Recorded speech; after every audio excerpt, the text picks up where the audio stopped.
I'm here to talk about cancer. Now, I know about cancer.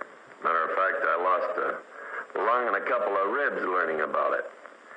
So you don't mind if I don't beat around the bush. I'm for straight talk with no chance of being misunderstood. The simple fact is that cancer can often be cured if it's detected and treated in time. Welcome to Bizarre Podcast.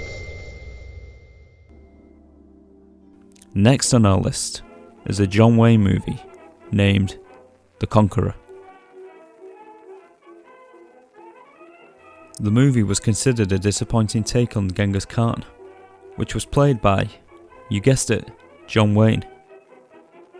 The following years after the movie's completion, many of the cast and crew members passed away, and you're probably thinking this is nothing strange, but they all seem to have one thing in common: cancer. Director Dick Powell passed away from cancer 7 years after the movie's 1956 release. Actor Pedro Armendáriz was diagnosed with cancer in the early 60s, and a few years later committed suicide in 1963. Actress Agnes Moorehead passed away from cancer in 1974. Then Susan Hayward died in 1975 due to cancer, followed 4 years later by the star of the movie, John Wayne, who died of cancer in 1979.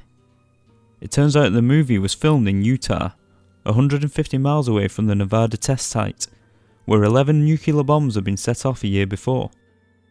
It is said that it was quite possible that all the radioactive dust could have travelled on the wind and settled where the movie was being filmed, and it's worth noting that the actors were constantly covered in dust.